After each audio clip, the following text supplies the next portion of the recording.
eh, teratasi.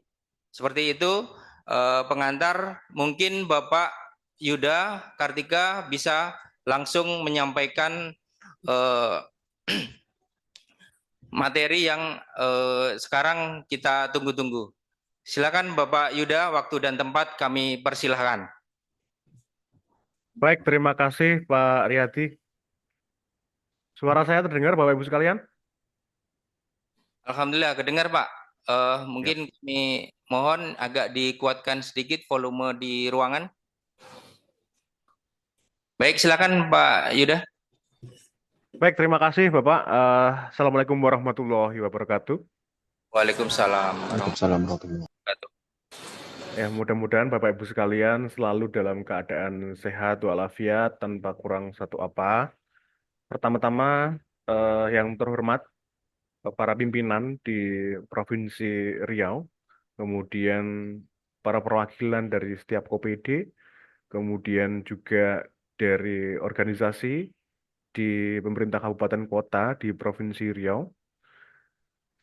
Kami sampaikan salam hangat, salam hormat terlebih dahulu dari pimpinan kami, Pak Asdep, Pak Suryo Hidayat, Asdep Perancangan Jabatan. Sedianya beliau juga ingin menyapa Bapak Ibu sekalian untuk memberikan penguatan, tetapi karena satu dan lain hal menugaskan kami dari Pokja Kompetensi. Sudah kenal ya tadi Bapak Ibu sekalian, saya Yuda dari Pokja Kompetensi beranggotakan hanya dua saja, saya dan Mbak Theodora yang menangani terkait dengan kompetensi ASN, baik itu standar, uji kompetensi maupun pengembangan secara nasional seperti itu. Jadi cuma berdua saja. Nah, Bapak Ibu sekalian, kita perlu memaksimalkan waktu, kemudian tetap enjoy ya Bapak Ibu sekalian, karena ada beberapa hal yang mungkin nanti akan saya sampaikan secara umum terlebih dahulu, baru nanti masuk ke hal-hal yang lebih teknikal. Nah, Bapak Ibu sekalian, saya ingin eh, ini pembelajaran bersama, jadi bukan bukan satu arah ya, artinya bukan hanya saya yang kemudian nanti kemudian menyampaikan, tetapi Bapak Ibu sekalian, ketika ada hal-hal yang perlu dikonfirmasi nanti silakan, eh, sangat terbuka dan saya tidak bermaksud menggurui, ya, Menpan itu juga menetapkan kebijakan tidak anti kritik, artinya Bapak Ibu sekalian boleh menyampaikan berbagai macam saran dan masukan ya terkait dengan implementasi kebijakan-kebijakan yang dikeluarkan oleh Kementerian Pan RB seperti itu. Nah, settingannya santai saja Bapak Ibu sekalian karena dengan santai Bapak Ibu sekalian bisa lebih menangkap ya apa yang kami maksud.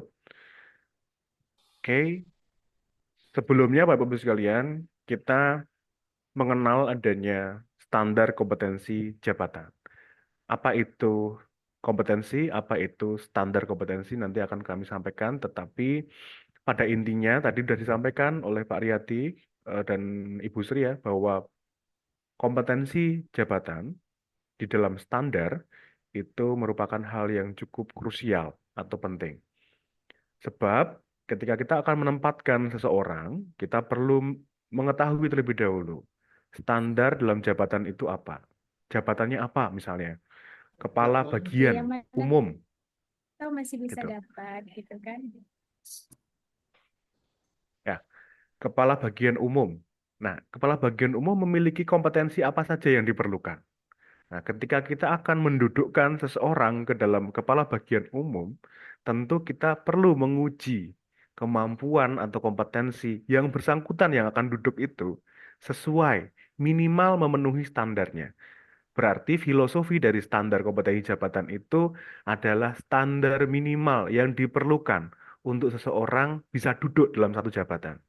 Dari kabak umum itu kompetensi apa saja, seseorang yang akan duduk minimal harus memenuhi itu. Kalau boleh, kalau melampaui, ya boleh sekali gitu. Misalnya levelnya di kabak umum level 3, tapi kemudian seseorang sudah memiliki level 4, boleh untuk naik ke situ gitu. Dan kemudian itu menjadi bagian yang integral, yang bagian yang apa namanya berkesinambungan ya dengan pengembangan kompetensi tentunya.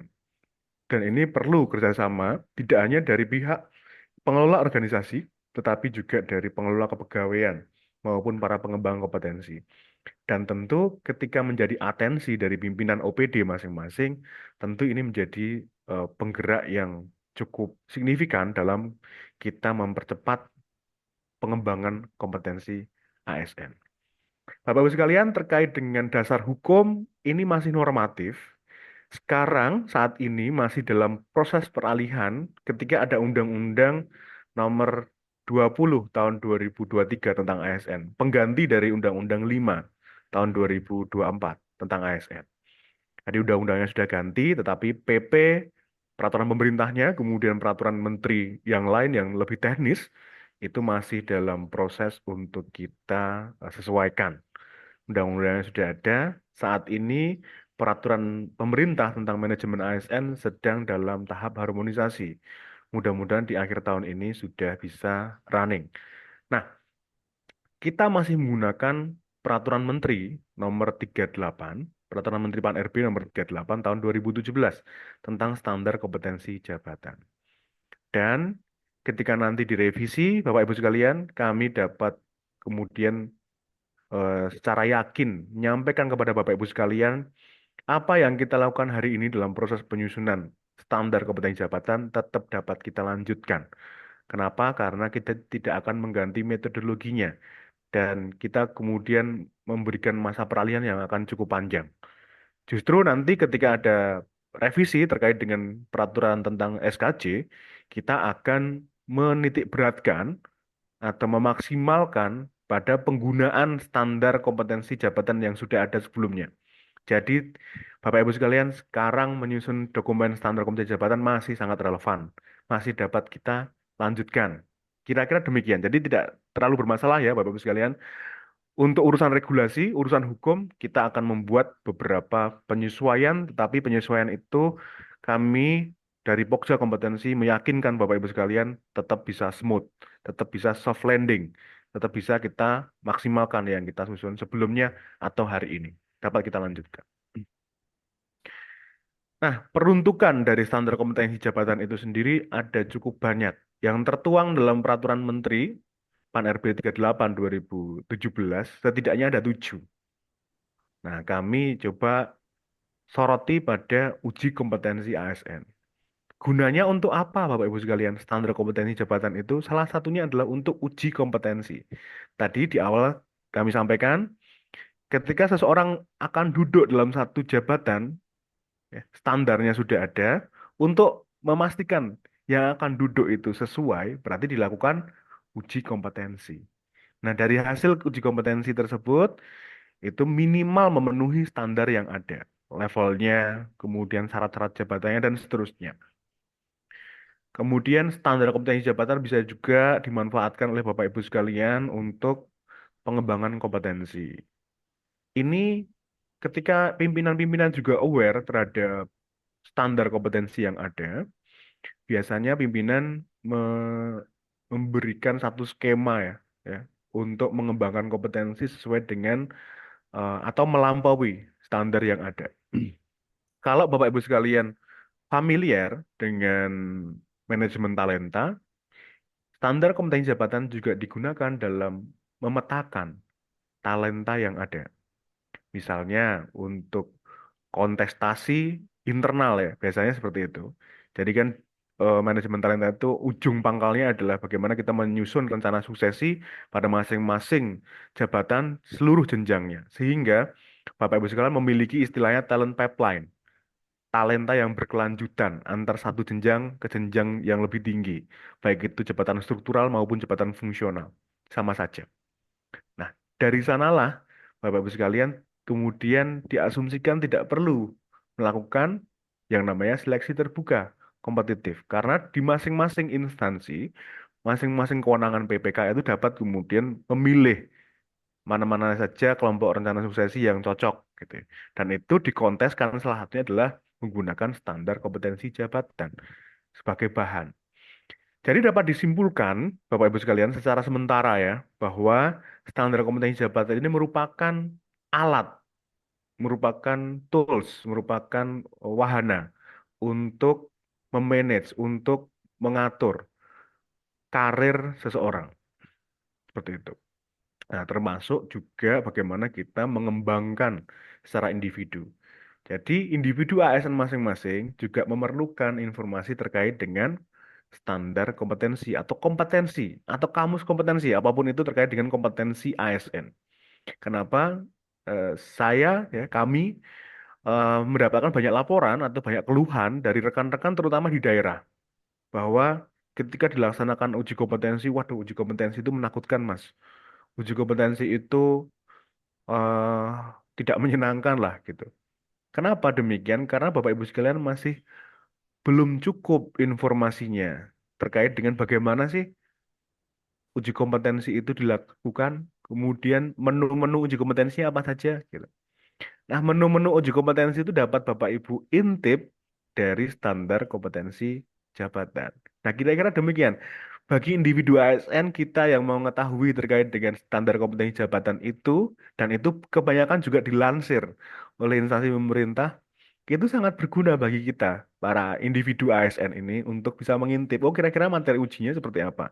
Kalau kita ke jabatan struktural, ya, akan dipromosikan, kita dilakukan uji kompetensi, oh materi ujinya seperti apa. Oh kira-kira sudah dapat ditangkap seperti itu. Dan Bapak Ibu sekalian sekarang sudah ada teknologi yang namanya internet, yang mudah-mudahan Bapak Ibu sekalian bisa apa namanya update terkait dengan itu. Banyak sekali di YouTube, banyak sekali yang kemudian pihak ketiga yang menyediakan terkait tentang tips dan trik uji kompetensi ASN bahkan seperti itu. Termasuk juga uji kompetensi jabatan fungsional. Nah, ini memang dikelola oleh instansi pembina. Oke, cukup demikian kita akan fokus bentar ya dalam apa namanya penyusunan. Nah, di kompetensi ASN ini kita mengenal ada tiga tipologi atau tiga jenis kompetensi. Yang pertama adalah kompetensi manajerial. Yang kedua adalah kompetensi sosial kultural. Dan yang ketiga adalah kompetensi teknis. Tiga jenis ini mudah-mudahan tidak berubah dalam peraturan menteri yang baru. Jadi ada tiga jenis ya, kompetensi manajerial, kompetensi sosial kultural, dan kompetensi teknis.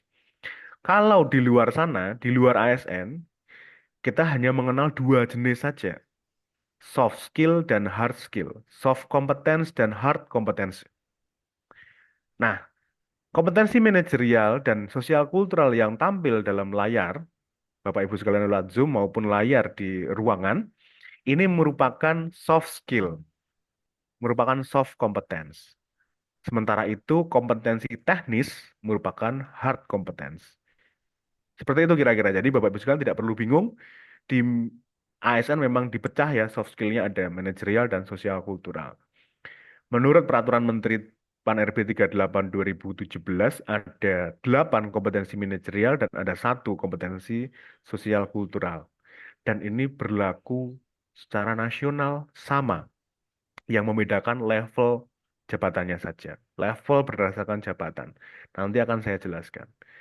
Nah, barang atau produk dari Permenpan 38 itu ada dua jenis, Bapak Ibu. Yang pertama adalah kamus kompetensi, yang kedua adalah standar kompetensi jabatan. Bedanya apa? Ini tolong dibedakan dan ini cukup penting. Yang pertama, kamus kompetensi itu merupakan daftar unit kompetensi yang sudah dipetakan ke dalam level-level tertentu, level 1 sampai dengan level 5. Jadi daftar unit kompetensi yang sudah dipetakan menjadi leveling, level 1 sampai dengan level 5. Itu merupakan kamus kompetensi. Ada kamus kompetensi manajerial dan kamus kompetensi sosial kultural. Sudah ada dalam lampiran Permen 4 RB 38. Tadi saya sebutkan berlaku secara nasional. Jadi sama di Riau, di Jawa Tengah, di Nusa Tenggara, dimanapun, di pusat, di daerah, semuanya sama. Yang membedakan levelnya. Seperti itu. Mengacu pada kamus kompetensi. Nah, ada kamus kompetensi teknis. Kamus kompetensi teknis itu disusun oleh instansi pemerintah pusat sesuai dengan kewenangan urusan pemerintahannya atau bidang ilmu. Sebagai contoh, Kamus Kompetensi Teknis Bidang Kesehatan disusun oleh Kementerian Kesehatan. Kemudian Bapak Ibu di Dinas Kesehatan di daerah juga bisa mengadopsi unit-unit kompetensi yang ada dalam kamus kompetensi bidang kesehatan. Contoh yang lain, kamus kompetensi teknis urusan pemerintahan pemuda dan olahraga. Bapak Ibu sekalian bisa di Dinas Olahraga mengacu pada kamus tersebut untuk memilih pada kompetensi teknis. Berarti, Bapak Ibu sekalian, ketika kompetensi manajerial dan kompetensi sosial kultural sudah ada kamusnya secara nasional, praktis Bapak Ibu sekalian tinggal memikirkan kompetensi teknisnya. Begitu kira-kira. Jadi dapat digarisbawahi secara sederhana bahwa 80%, saya katakan 80% pekerjaan, waktu, energi, dan perhatian kita dalam menyusun standar kompetensi jabatan itu berfokus pada memetakan kompetensi teknis gitu. Jadi manajerial sosial kultural tidak perlu diurusi. Tinggal sudah ada formatnya gitu ya. Sudah ada semuanya. Tinggal kompetensi teknisnya saja. Nah, seperti itu. Itu adalah kamus kompetensi. Bedanya dengan standar kompetensi jabatan itu adalah karena standar kompetensi jabatan itu analognya adalah jabatan, maka kebutuhan kompetensi pada jabatan tersebut apa saja disesuaikan dengan tugas dan fungsi. Tugasnya A, B, C, D, dan seterusnya untuk bisa mengeksekusi tugas-tugas tersebut membutuhkan kompetensi apa. Nah, ini yang perlu Bapak Ibu sekalian kemudian pikirkan. Tadi kayak kami sampaikan, nanti akan saya ulangi lagi ya, nyampaiannya bahwa 80% pekerjaan kita terkait dengan menyusun standar kompetensi jabatan adalah memetakan kompetensi teknis. Dan sebelum lanjut, kami perlu menyampaikan kepada Bapak Ibu sekalian, kewajiban bagi instansi daerah itu cukup sederhana. Dan mulai 2 tahun terakhir kami sederhanakan. Untuk menyusun standar kompetensi jabatan itu hanya pada jabatan pimpinan tinggi, jabatan administrator, dan jabatan pengawas saja. Tok. Untuk standar kompetensi jabatan fungsional, Bapak Ibu sekalian tidak perlu menyusun karena itu adalah kewajiban dari para pembuat jabatan fungsional yang namanya instansi pembina. Kemudian standar kompetensi jabatan untuk jabatan pelaksana, Bapak Ibu sekalian juga tidak perlu menyusun. Biar para pembuat nomenklatur jabatan pelaksana itu yang kemudian dibebankan kewajiban untuk menyusun standar kompetensi jabatan pelaksana. Jadi ringkas ya Bapak Ibu sekalian. Kemudian sudah ada penyetaraan jabatan, penyetaraan birokrasi. Saya kira jumlah dari nomenklatur struktural yang Bapak Ibu susun tidak terlalu banyak seperti sebelumnya. Jadi hanya standar kompetensi jabatan pimpinan tinggi, jabatan administrator, dan jabatan pengawas saja. Ini contoh dari kamus kompetensi teknis bidang pariwisata dan ekonomi kreatif. Nah, bentuknya seperti ini, Bapak Ibu sekalian. Kamus kompetensi teknis. Sudah ada sekitar 43 kamus kompetensi teknis yang sudah kami approve, sudah kami setujui. Ada yang sudah ditetapkan, ada yang belum, seperti itu. Dan ketika sudah ditetapkan, apakah Bapak Ibu sekalian boleh untuk mengadopsinya? Boleh. Boleh untuk memodifikasi sesuai dengan kebutuhan? Boleh. Gitu. Jadi analognya ketika Bapak Ibu sekalian menyusun dokumen standar kompetensi jabatan, berarti analognya adalah jabatan itu sendiri. Jabatan butuhnya apa? Jabatan membutuhkan kompetensi apa untuk mengeksekusi pekerjaan-pekerjaan dalam jabatan tersebut.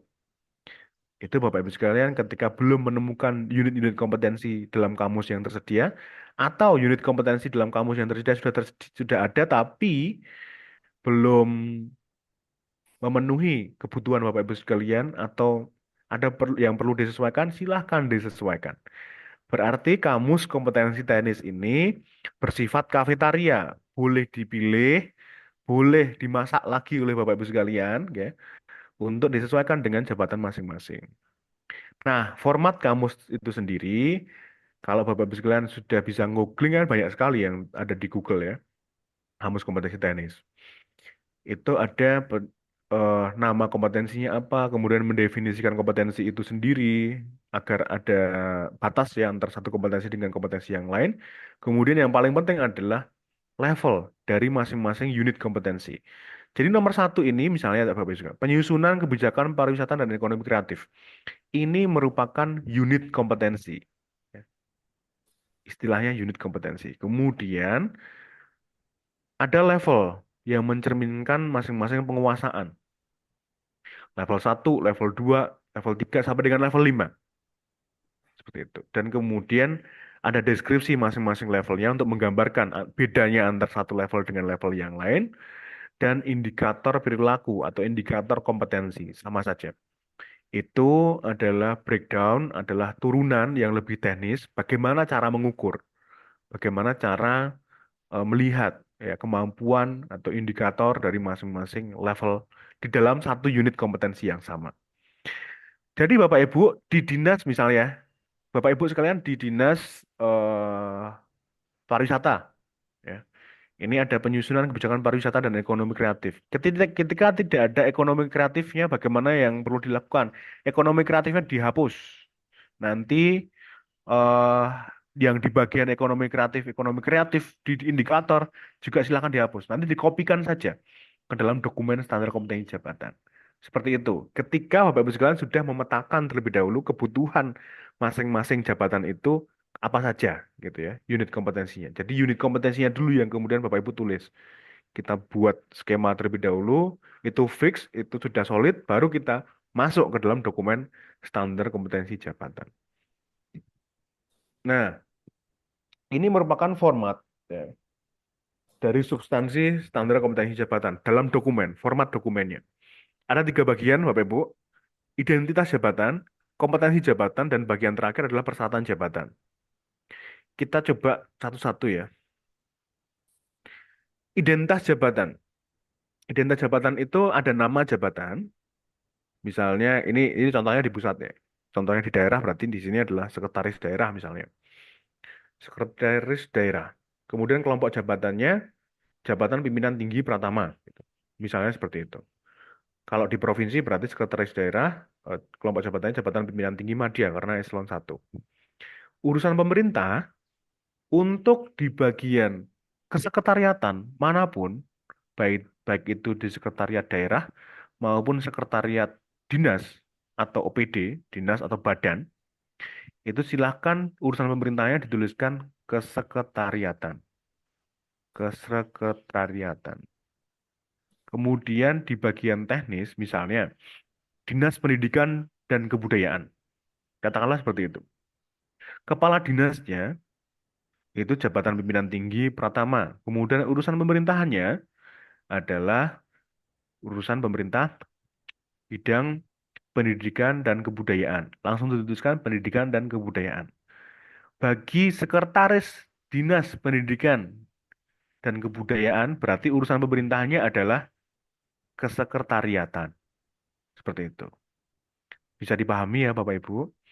Untuk kode jabatan silahkan dikosongkan. Nanti tim Menpan yang akan mengisikan kodifikasi jabatannya. Nah, kemudian ada bagian ikhtisar jabatan. Ikhtisar jabatan itu semacam abstrak.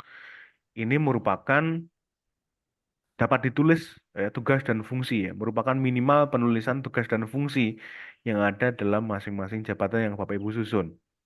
Seperti itu. Jadi bahan-bahan untuk identitas jabatan ini cukup mudah ya, tinggal kita masukkan saja ke dalam dokumen. Seperti itu.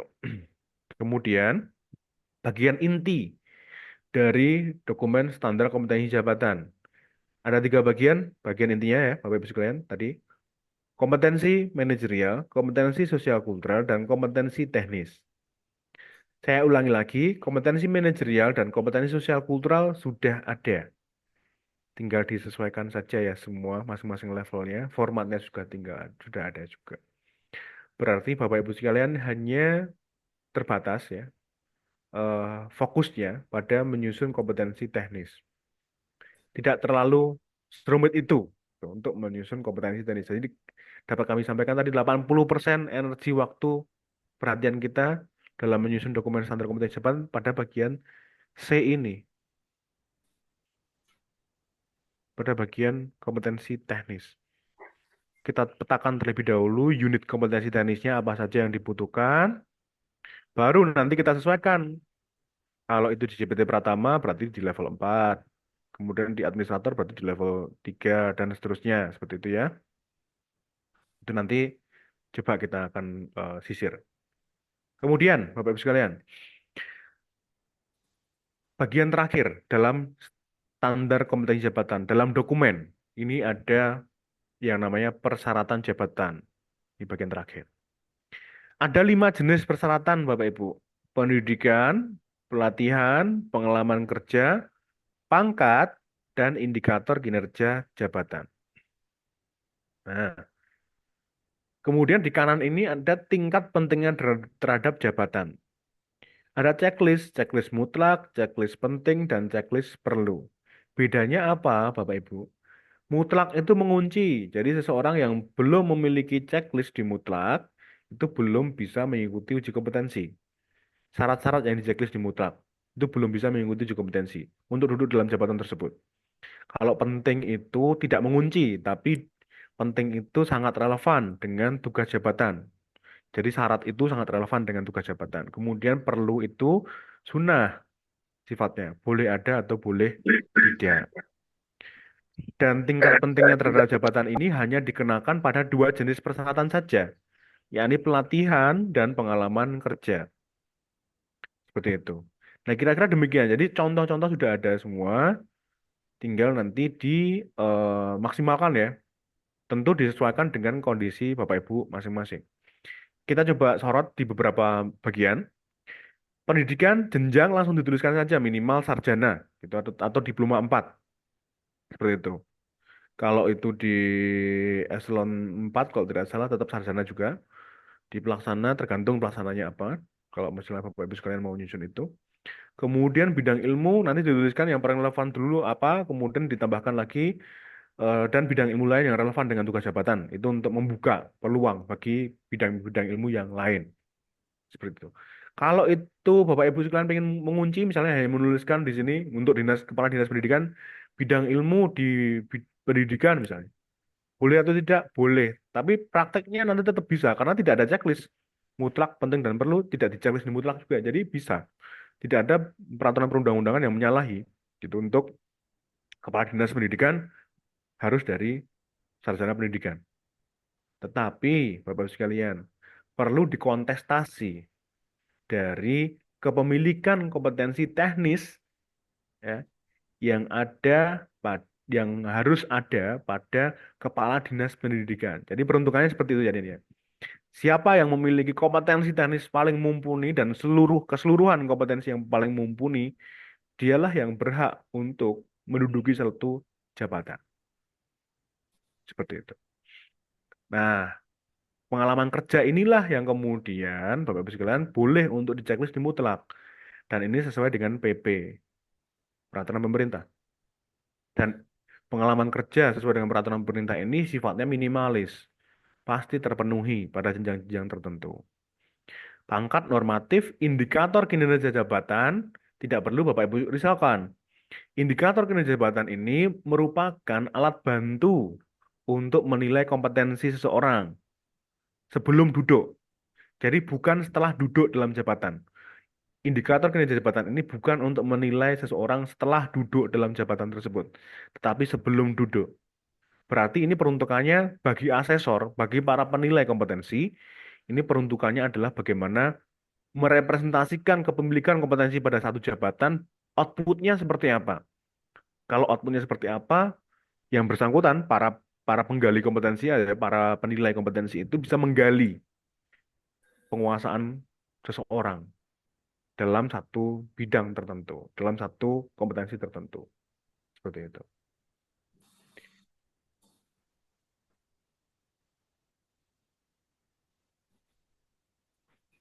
Nah, Bapak-Ibu sekalian, ada beberapa langkah-langkah yang kami sederhanakan.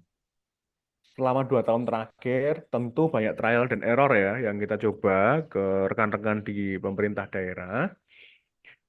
Dengan tujuan apa? Dengan tujuan agar kita bisa menemukan cara yang paling cepat dan yang paling tepat, yang paling efisien dan efektif ya, untuk bisa menentukan kompetensi jabatan itu seperti apa, untuk bisa menyusun.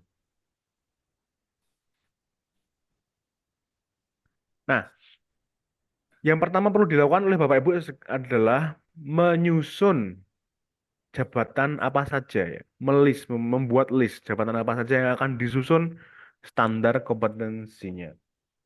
Dikelompokkan berdasarkan OPD masing-masing. Sebagai contoh, Dinas LHK, Dinas Lingkungan Hidup dan Kehutanan, misalnya digabung ya. Misalnya seperti itu, Dinas LHK. Berarti ditulis di sana Kepala Dinas LHK. Kemudian di bawahnya ada Sekretaris Dinas LHK. Kemudian di bawahnya ketika ada eselon 4-nya dituliskan di sana. Kepala eh, Subbagian TU, Tata Usaha, misalnya seperti itu. Habis, sampai eselon 4-nya sudah habis, baru pindah ke eselon 3 yang teknis.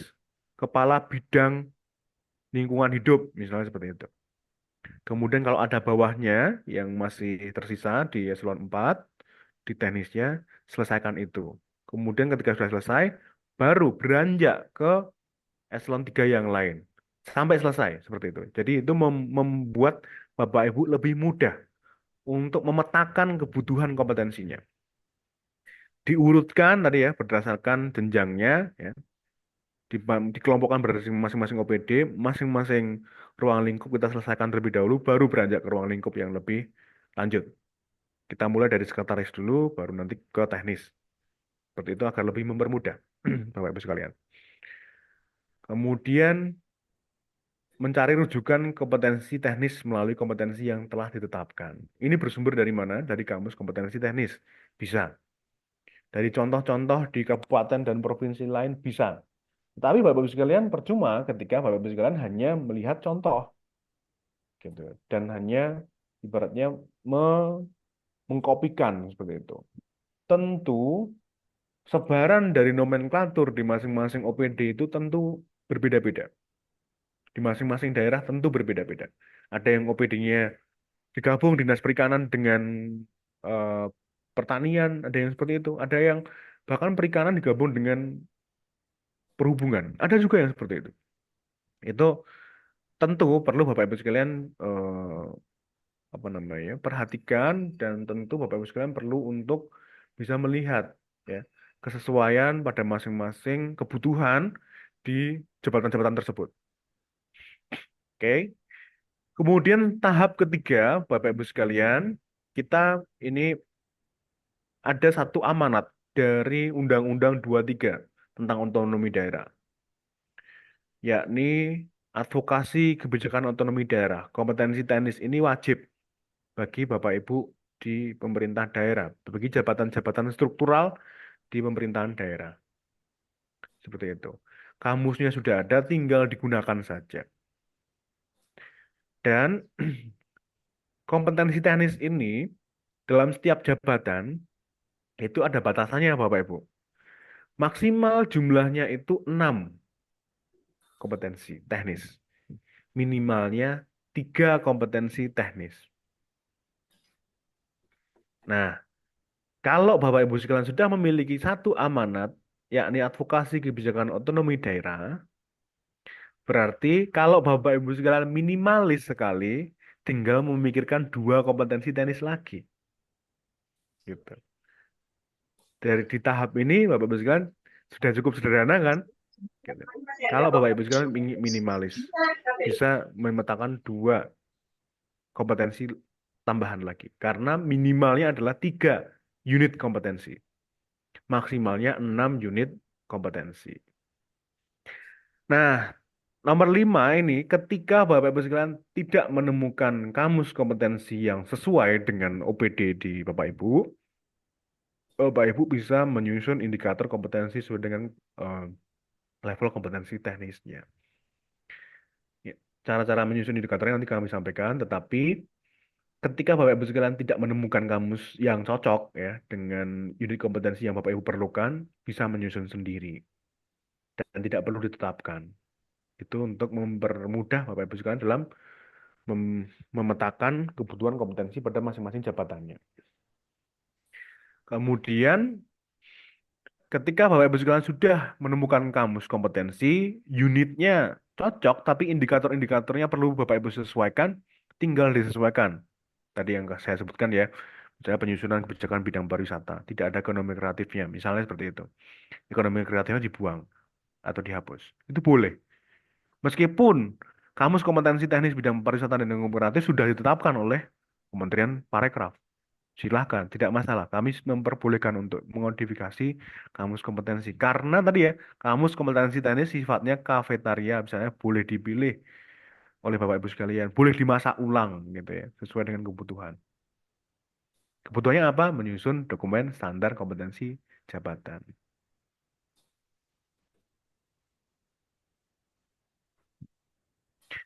Ini untuk memetakan kompetensi teknis pada masing-masing jabatan. Ini pendekatan saja sih. Tidak perlu Bapak Ibu rusakan. Yang jelas, rujukan utamanya kalau untuk jabatan struktural mudah, tinggal kita melihat dari peraturan tentang OTK. Seperti itu. Pasti ada nomenklaturnya, ya, definitif masing-masing jabatannya apa, tugas fungsinya apa, gitu ya. Dan seterusnya. Itu tinggal kita petakan. Dari sana untuk mengeksekusi tugas-tugas dan fungsi dalam satu jabatan itu kita membutuhkan kompetensi apa. Nah, itu sudut pandang untuk memetakan tadi ya. Step pertama tadi. Memetakan jabatan apa saja dan unit kompetensinya apa yang akan disusun. Oke. Bapak Ibu sekalian, kita perlu melihat yang paling fundamental dalam kompetensi ASN, yakni metodologi yang digunakan oleh ASN untuk menyusun kompetensinya. Ini nama metodologinya adalah RCL, Required Competency Level. Levelnya ada 5. Seluruh ASN sama nih, menggunakan metodologi ini. 5 level. 5 level ini intinya, Bapak Ibu sekalian, menggradasikan antara level 1 sampai dengan level 5. Ya, level 1 itu mampu memahami dan mengetahui. Level 2 itu mampu mengaplikasikan apa yang dipahami, apa yang diketahui. Kemudian level 3 itu adalah mampu menganalisis atau menelaah. Ya. Kemudian level 4-nya adalah mengevaluasi atau memberikan judgement atau penilaian terhadap substansi, terhadap proses bisnis, terhadap apapun itu ya, objeknya. Kemudian level puncaknya, yakni level 5, adalah mampu untuk memberikan aspek kebaruan, menyumbang satu hal yang baru.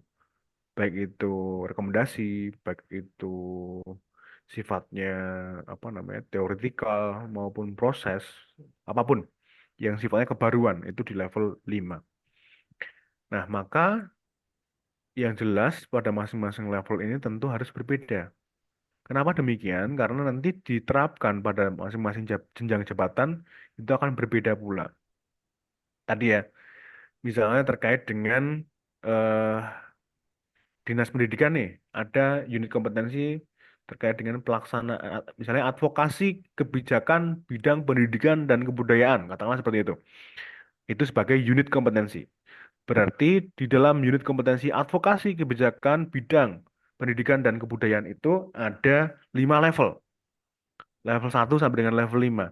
Ada indikator-indikatornya pada masing-masing level itu. Indikator-indikator kompetensinya. Nah, nanti tinggal dikopikan masing-masing level itu sesuai dengan kebutuhan jabatannya. Contoh, di kepala dinas pendidikan, kemudian di kepala bidang pendidikan di bawahnya, di eselon 3-nya, kemudian di kepala sub bidang misalnya masih ada. Itu menggunakan kompetensi advokasi kebijakan bidang pendidikan dan kebudayaan, katakanlah seperti itu. Sama unit kompetensi yang digunakan. Yang berbeda apa? Yang berbeda tentu levelnya. Untuk kepala dinas nanti di level 4 kita kopikan. Kita copy ke dalam dokumen standar kompetensi jabatan untuk yang di kepala dinasnya. Karena kebutuhan untuk eselon 2 atau JBT Pratama itu di level 4. Kemudian untuk di administrator atau eselon 3-nya itu nanti kita kopikan di unit kompetensi yang sama pada level 3. Untuk di pengawasnya kita kopikan di level 2. Nah, kira-kira demikian Bapak Ibu. Mudah-mudahan dipahami ya. Jadi ini cara kita menyusun kompetensi, cara kita membaca kompetensi yang ada juga menggunakan analog pada satu slide ini. Nanti kami share untuk sebagai bahan Bapak Ibu sekalian. Satu slide ini merupakan analog kita untuk membaca keseluruhan dari kompetensi yang ada. Baik itu kamus kompetensi yang tersedia saat ini secara teknis, kamus kompetensi teknis maupun kamus kompetensi tadi manajerial, sosial, kultural yang ada, maupun jenis-jenis kamus kompetensi yang sifatnya kesetariatan yang lain. Oke. Ini sebagai breakdown saja level yang tadi ya, level 1 sampai dengan level 5. Ini alat bantu untuk memilih kata-kata kerja kunci, ada yang namanya taksonomi Bloom's. Taksonomi Bloom's itu teori besar yang dikeluarkan oleh Benjamin Bloom tahun 53 dan sampai dengan sehari ini masih terus dikembangkan oleh para peneliti hingga kemudian Kementerian Pendidikan dan Kebudayaan setiap 2 tahun sekali melansir yang namanya KKO, kata kerja operasional bidang pedagogik, itu berasal dari sumber referensi yang sama, yakni taksonomi Bloom's. Ada 3 ranah, ranah psikomotor, ranah kognitif, dan ranah afektif. Ini sebagai alat bantu saja, jadi taksonomi Bloom's, CP, dan sebagainya ini ya, Bapak Ibu sekalian, alat bantu untuk memilih kata-kata kerja kunci. Ya, bukan menu utama, alat bantu, supporting saja. Menu utamanya tadi membedakan antara satu level dengan level yang lebih tinggi. Ini kita kesampingkan karena ini untuk jabatan fungsional. Oke, ini ya. Ada banyak sekali, tinggal di googling oleh Bapak Ibu sekalian. AI juga sangat menyediakan sekarang ranah kata-kata kerja kunci juga sangat bisa di manage menggunakan artificial intelligence.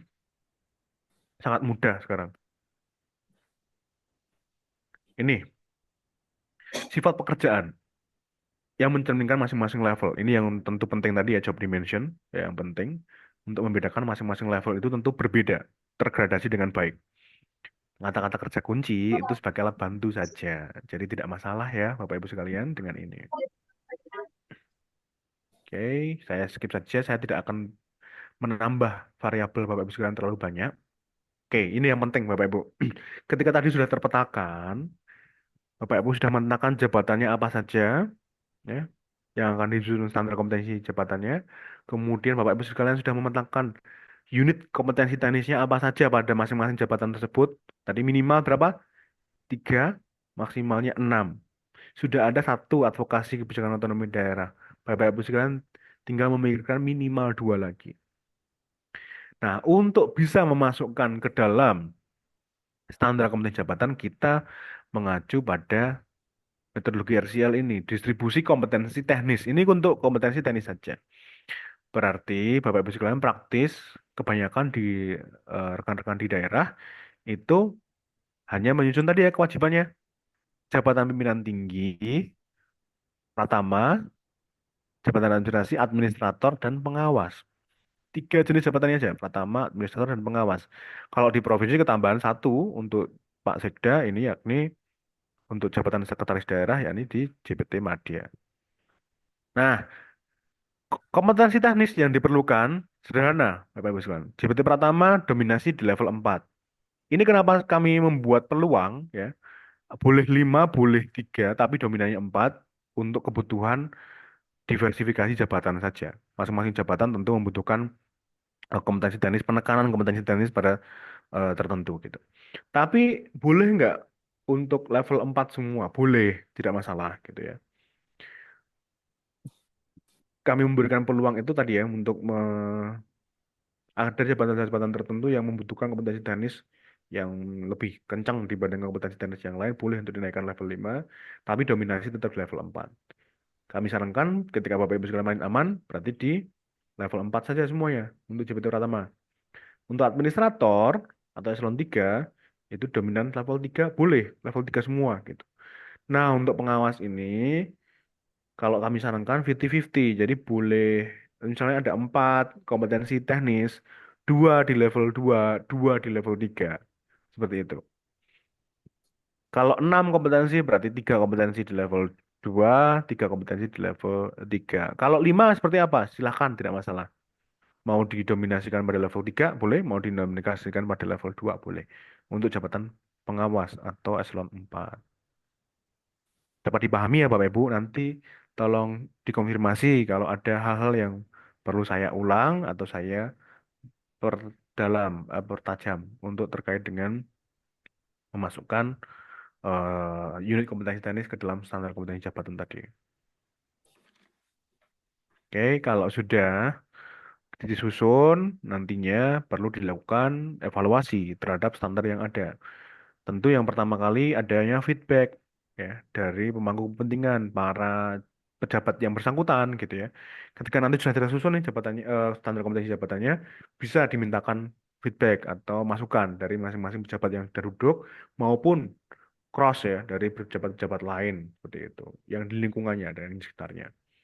Kemudian dianalisis kesesuaian jabatannya, kemudian mengukur kinerja yang ada sekarang seperti apa. Kemudian penyesuaian secara periodik biasanya 2 tahun sekali atau 3 tahun sekali. Kemudian membenchmark dari instansi lain. Nah, ini yang kemudian Bapak Ibu sekalian step yang cukup menggambarkan lebih detail adalah membenchmark dari instansi lain. Seperti itu. Dari instansi lain berarti setara ya, misalnya dari pemerintah provinsi berarti nanti ke pemerintah provinsi yang lain karena sebarannya ada nih kepala biro dan lain sebagainya di pemerintah kabupaten kota, kabupaten dan kota tidak ada kepala biro gitu ya. Nanti di benchmark ke kabupaten kota lain yang sudah menyusun dokumen standar kompetensi jabatan seperti itu. Nah, kemudian dinilai dampaknya dan seterusnya. Ini untuk mengevaluasi ketika sudah disusun standar kompetensi jabatannya. Oke, menu utama sudah terlampaui Bapak Ibu. Sekilas saja sebagai info, kami akan melakukan transformasi terkait dengan standar kompetensi jabatan dalam peraturan yang baru nanti. Pokok transformasinya ada 4, simplifikasi proses bisnis, kemudian redistribusi level kompetensi teknis tadi, khususnya untuk jabatan fungsional, jabatan struktural masih tetap ya, jabatan fungsional. Kemudian kita lakukan pemetaan ulang kompetensi manajerial dan sosial kultural, nanti kemudian secara nasional akan kami berlakukan sama. Ketika kami ganti kompetensi manajerial dan sosial kultural, item-itemnya nanti berlaku secara nasional. Kemudian ada pembobotan hasil uji kompetensi untuk menyeimbangkan kebutuhan antara jenjang jabatan struktural dengan jabatan fungsional. Jabatan pimpinan tinggi tentu nanti hasil uji kompetensinya akan dibobot, persentasenya lebih berat pada kompetensi manajerial dan sosial kultural dibandingkan kompetensi teknis. Dan sebaliknya, kompetensi teknis nanti sebagai dominasi bobot di hasil ujinya itu pada jabatan-jabatan fungsional. Biar seimbang, biar setara. Tapi entry-nya, threshold-nya itu tetap sama. Ini contoh ya. Kami di jabatan fungsional juga sudah menyederhanakan. Tadinya peraturan menteri kami membuat telah hukum ternyata bisa tidak harus basicking, tidak harus regeling, bisa basicking, bisa menggunakan ketetapan menteri. Oke, ini simplifikasi kami skip saja. Intinya nanti Bapak Ibu sekalian lebih fleksibel untuk menyusun dokumen standar kompetensi jabatan. Nah, ini sebagai informasi Bapak Ibu kami dalam menyusun kamus kompetensi manajerial dan sosial kultural yang akan diberlakukan secara nasional tidak sembarangan. Kami membenchmark dari berbagai macam sumber praktikal. Jadi ini best praktik ya, evidence base. Kemudian dari teori yang ada juga banyak. Jadi ada dua dua tipe nih.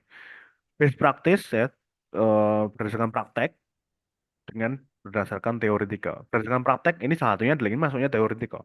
Berdasarkan praktek kami 1 tahun di tahun 2023 itu bertemu secara intens dengan secara 12 kali dengan asesor, asesor SDM aparatur dan asesor di luar ASN yang concern terhadap kompetensi penilaian kompetensi manajerial dan sosial kultural. Intens, kemudian kami melihat berbagai macam persoalan-persoalan dan menginventarisir berbagai macam persoalan dalam pengujian kompetensi manajerial dan sosial kultural. Kemudian kami kumpulkan juga secara teoretikal jumlah referensi halaman referensinya saja. Kami list, jadi bukan bukan referensinya ya, tapi list referensinya saja 130 sekian halaman. Sekerja keras itu kami untuk bisa menyusun kompetensi manajerial dan sosial kultural yang baru nanti. Tujuannya apa, Bapak Ibu sekalian?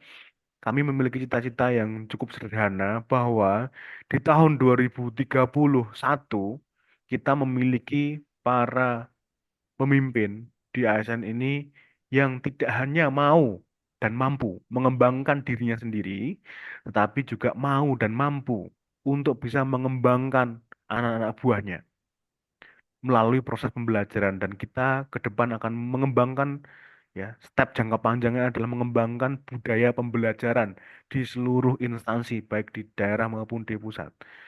Karena pembelajaran merupakan hal yang mengungkit kompetensi-kompetensi lainnya. Maka nanti kami tempatkan learning agility atau kelincahan dalam belajar sebagai kompetensi nomor satu dalam manajerial yang baru nanti. Karena ini adalah pengungkit dari kompetensi-kompetensi yang lain. Jadi nuansa dari bekerja itu adalah sebuah pembelajaran. Dan nanti diklat itu akan dilekatkan ke tempat kerja. Jadi tidak kemudian terpisah dengan tempat kerja. Saat ini Bapak Ibu sekalian ketika melakukan diklat, yang di tempat diklat belajarnya apa, balik ke tempat kerja tidak digunakan, lupa lagi 2 minggu kemudian. Ya. Jadi kita boros Bapak Ibu sekalian anggaran untuk diklat, dan diklat klasikal itu boros sekali. Bapak Ibu sekalian mengenal 70-20-10 Lombardo, teori yang sampai dengan sekarang ini belum terpatahkan. 70% pembelajaran efektif itu melalui experience, melalui pengalaman. Kemudian 20% melalui mentoring dari rekan kerja, dari atasan, dari lingkungan kerja, ya, belajar dari lingkungan. Hanya maksimal 10% saja kita melakukan pembelajaran efektif melalui diklat, Bapak-Ibu sekalian. Sehingga apa? Sehingga nanti lembaga-lembaga diklat dalam PP yang baru akan kita sinkronkan dengan tugas pembelajaran Bapak-Ibu sekalian di tempat kerja masing-masing. Maka aktor dari pengembangan kompetensi itu bergeser. Bukan lagi kewajiban dari BKD, BPSDM, BKPP, SDM, dan seterusnya.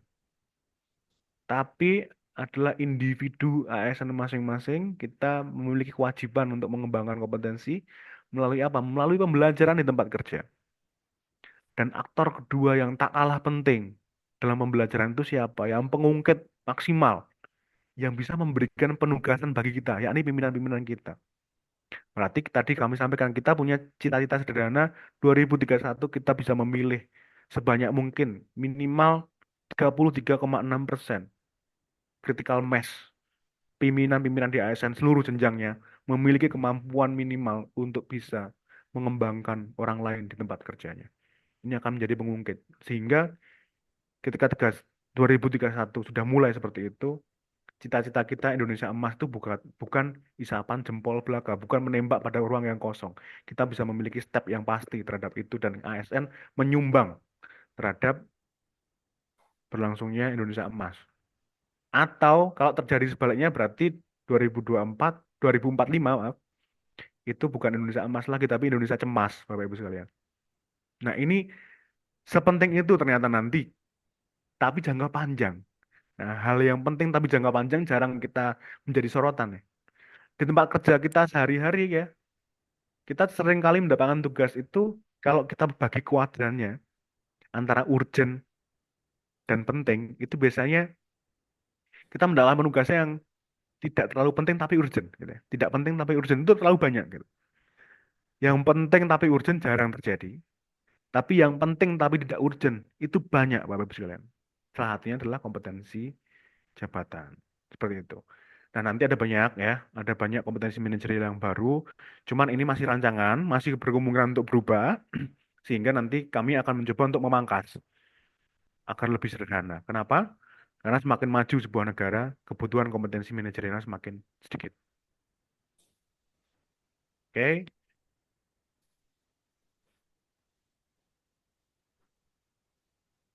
kami skip saja agar tidak terlalu menambah beban Bapak Ibu sekalian. Oke, sebelum saya sampaikan ke Pak Riyadi, ada beberapa hal yang perlu saya wrap up terlebih dahulu atau saya simpulkan. Yang pertama, Bapak Ibu sekalian, Kewajiban bagi pemerintah daerah untuk menyusun dokumen standar kompetensi jabatan hanya 3 jenis jabatan saja. Jabatan pimpinan tinggi, administrator, dan pengawas. Apabila nanti dilakukan penilaian indeks sistem merit oleh KASN, itu sudah kami informasikan ya. Dan KASN sudah tenggat waktu beberapa hari lagi. Jadi di Oktober itu penilaian sistem merit kalau tidak salah nanti akan dilakukan oleh BKN. Dan kami sudah infokan ke BKN bahwa penilaian sistem merit itu untuk di teman-teman daerah kewajibannya ya 3 jenis tadi. Jabatan pimpinan tinggi, administrator, dan pengawas. Itu yang pertama. Kemudian yang kedua, Bapak Ibu sekalian, ada tahapan-tahapan yang mempermudah Bapak Ibu sekalian menyusun dokumen standar kompetensi jabatan. Tahap yang pertama adalah memetakan terlebih dahulu, membuat list jabatan-jabatan apa saja yang kemudian perlu Bapak Ibu susun dokumen standar kompetensi jabatannya. Dikelompokkan berdasarkan OPD masing-masing, dikelompokkan berdasarkan pembidangan masing-masing. Sampai selesai baru nanti ke bidang yang lain. Kemudian setelah itu baru dipetakan ya, dibuat satu kolom kanannya kebutuhan kompetensi teknisnya apa. Unit kompetensi teknisnya apa. Minimalnya 3, maksimalnya 6. Sudah ada satu amanat dari Undang-Undang 23, Advokasi Kebijakan Otonomi Daerah. Sehingga Bapak Ibu sekalian kalau minimalis tinggal menambahkan 2 lagi. Itu yang kedua Bapak Ibu sekalian. Kemudian yang ketiga, ini pesan dari Pak Deputi kami, untuk menyusun dokumen standar kompetensi jabatan, enjoy the process. Jadi Bapak Ibu sekalian perlu enjoy dalam proses untuk menyusunnya, karena tadi 80% pekerjaan utama kita dalam menyusun dokumen standar kompetensi jabatan adalah fokus pada kompetensi teknis. Sisanya sifatnya adalah dokumentatif. Seperti itu. Nah, 3 hal ini yang menjadi wrap up atau simpulan dalam penyampaian awal saya pada pagi hari ini. Mudah-mudahan sedikit menyumbang Bapak Ibu sekalian dalam mempermudah proses untuk menyusun dokumen standar kompetensi jabatan. Apabila ada hal yang kurang berkenan dalam penyampaian awal ini, saya mohon maaf. Untuk selanjutnya, kita dapat berdiskusi dan menggali sebanyak mungkin dan belajar bersama terkait dengan hal ini. Terima kasih atas atensinya. Kami kembalikan ke Pak Riyadi. Assalamualaikum warahmatullahi wabarakatuh. Waalaikumsalam warahmatullahi wabarakatuh. Baik, terima kasih Pak Yuda Kartika yang telah memaparkan secara gamblang terkait dengan penyusunan kompetensi dan manfaat-manfaatnya. Dan kepada Bapak Ibu bahwa standar kompetensi ini kan sangat diperlukan ke depan. Mungkin ini yang kita fokuskan terkait dengan kompetensi jabatan yang untuk jabatan pratama, koordinator, dan pengawas, serta fungsional. Sebenarnya di dalam kompetensi itu ada level 1 sampai level 6 ya, sampai level 5. Artinya sebenarnya untuk level 1 kan penggunanya itu adalah jabatan pelaksana ya Pak Yuda. Nah,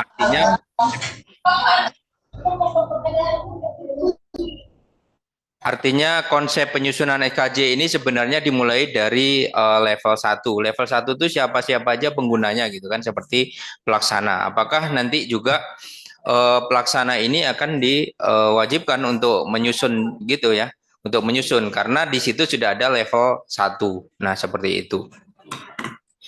Jadi untuk persiapan juga kepada kita semua, untuk penyusunan saya kira butuh pemetaan, kemudian butuh kompetensi apa yang akan kita buat. Nah, untuk 46 kamus jabatan kompetensi tadi, mungkin kami sangat membutuhkan juga Pak untuk menjadi database kita, karena tanpa teknologi mungkin juga penyusunan ini akan lambat. Jadi akan kami gunakan sebagai database untuk dapat dipilih oleh ASN yang menyusun di lingkungan pemerintah Provinsi Riau maupun kabupaten kota.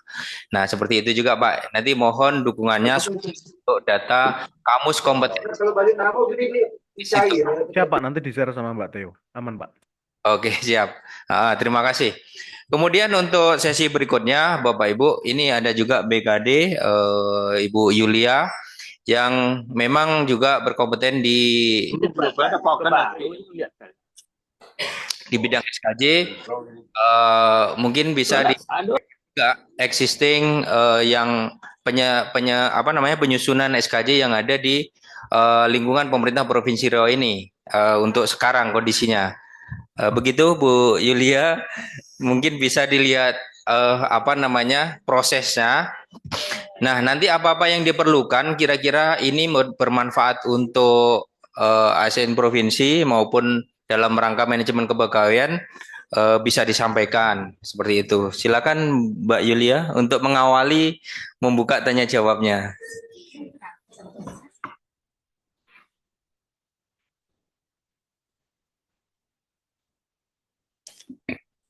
Baik, bismillahirrahmanirrahim. Assalamualaikum warahmatullahi wabarakatuh. Waalaikumsalam. Terima kasih waktunya, Pak Yuda. Mungkin kenalan sedikit, nama saya Yulia, saya analis utama aparatur di BKD Provinsi Riau.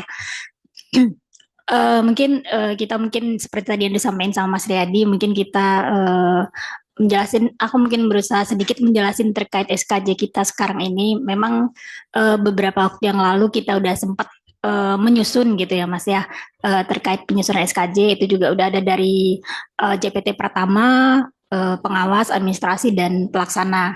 Karena untuk JPT Pratama kan merupakan syarat utama untuk open bidding gitu ya Mas ya. Memang mungkin tadi begitu dari penjelasannya, mungkin kalau dari yang saya lihat tadi yang untuk kriteria wajib itu mungkin ada beberapa penyesuaian karena kemarin itu pada saat kita menyusun itu ada yang namanya kompetensi teknis wajib di bidang. Nah, tadi saya lihat yang dari paparan Mas Yuda itu hanya terkait kompetensi teknis yang advokasi terkait daerah ya Mas ya, itu aja tadi. Nah, kemarin itu memang kami ada menambahkan satu lagi kompetensi teknis wajib yang untuk di bidangnya. Mungkin nanti apakah yang terkait itu kita akan sesuaikan juga atau seperti apa, mungkin seperti itu kira-kira Mas, sarannya mungkin seperti itu karena pada saat kita menyusun dulu kita ada menetapkan itu. Mungkin kita juga mungkin minta masukannya, tipsnya untuk penyusunan leveling untuk JF antara JF mungkin ada beberapa agak sedikit kesamaan ya terkait penyusunan JF di mana kalau level muda itu tadi kalau konsepnya kan muda itu di 3 yang juga itu juga agak sedikit bersinggungan dengan JF administrasi. Jabatan administrasi itu juga bersama di level administrasi. Mungkin juga ada beberapa tips dari Menpannya seperti apa untuk kita tipsnya untuk menyusun hal yang seperti itu. Mungkin gitu yang mungkin kita mau sampaikan untuk penyempurnaan kami di sini. Mungkin seperti itu, Mas Yuda. Baik, atas waktunya saya terima kasih. Assalamualaikum warahmatullahi wabarakatuh. Waalaikumsalam warahmatullahi wabarakatuh. Langsung aja ya Pak. Ya, langsung Pak, biar tidak. Siap. Terima kasih Bu Yulia, salam kenal ya Bu, sehat selalu. Yang pertama tadi terkait dengan kompetensi wajib maupun yang tidak wajib. Kalau itu nanti sudah kita susun dalam dokumen standar kompetensi jabatan, itu wajib semua jadinya Bu. Gitu. Jadi kalau udah masuk ke dalam dokumen standar kompetensi jabatan, artinya itu nanti menjadi kompetensi yang wajib dimiliki oleh seseorang sebelum duduk dalam jabatan tersebut. Seperti itu. Jadi kami bermazhab cukup fleksibel untuk menentukan kompetensi mana saja yang kemudian nanti diperlukan dalam satu jabatan. Fleksibelnya tetapi dalam pagar bahwa kebutuhan kompetensi jabatan itu merepresentasikan tugas dan fungsinya. Minimal gitu. Ada penambahan boleh silakan tapi minimal merepresentasikan tugas dan fungsinya.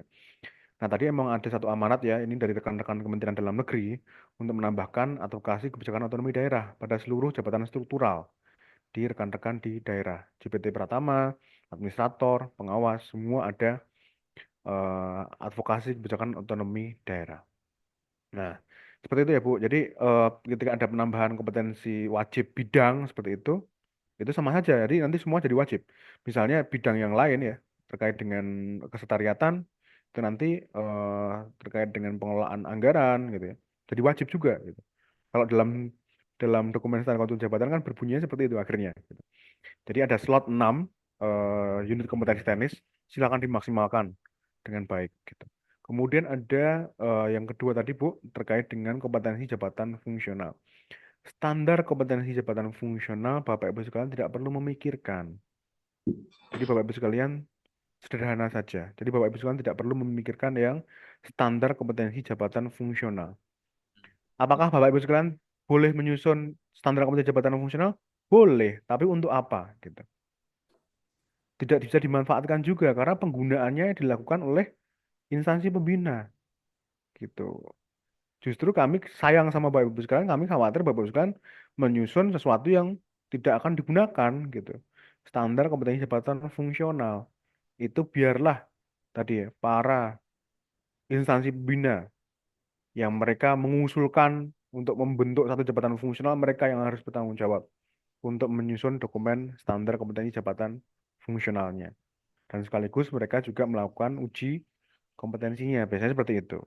Contoh analis kebijakan, Bapak Ibu sekalian, ketika mau melakukan uji kompetensi kan, Bapak Ibu sekalian tidak bisa menyusun standar kompetensi jabatannya. Bisa Bapak Ibu menyusun standar kompetensi jabatan fungsional analis kebijakan. Tapi yang melakukan uji kompetensi siapa? LAN, Lembaga Administrasi Negara. Jadi dokumen yang Bapak Ibu susun tidak digunakan gitu. Yang digunakan adalah dari LAN, penggunanya adalah LAN. Seperti itu. Itu untuk yang jabatan fungsional. Dulu anehnya di penilaian sistem merit itu diwajibkan untuk rekan-rekan di daerah memiliki dan menyusun dokumen standar kompetensi jabatan fungsional. Itu aneh. Kami kan protes waktu itu dengan para komisioner di KSN. Kenapa ini harus diwajibkan? Kan itu kewajiban instansi pembina. Jangan memberatkan rekan-rekan di daerah. Kan seperti itu.